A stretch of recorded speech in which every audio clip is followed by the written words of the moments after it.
La la la la la la la. Ethiopian vibes.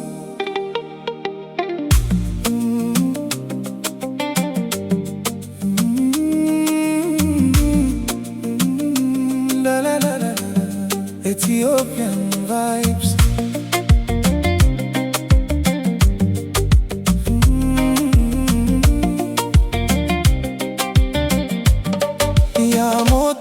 qalbii koo si arguuf hawwiin guutee koo akka urgaa mootummaa keessa jireenya koo keessatti bareeddu.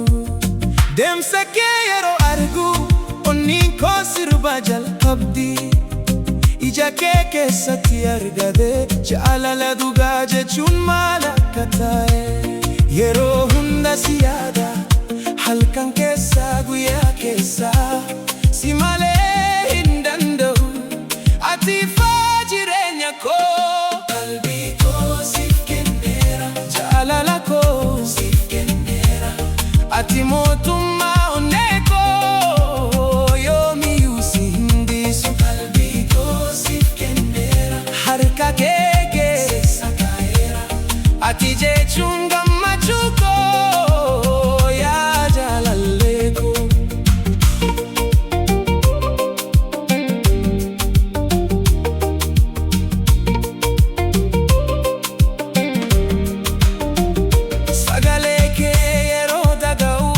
Addunyaan bareedduu taati kolfi kee akka dubarii dukkana koo keessaa baasti.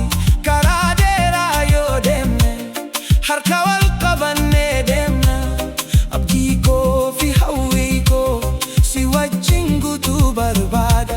Jaalalli keenya haa dagaagu akka muka bishaanirraa yeroo hundumaa si jaallada kun jechuun qalbii koo siif kenneera jaalala koo siif kenneera ati mootummaa onnee koo yoomiyyuu si hin dhiisu. Qalbii koo si qofaan guutameera yaa jaalallee koo.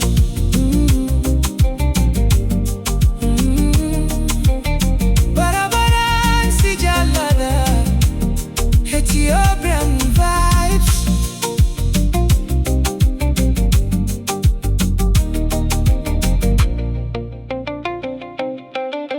Ethiopian vibes.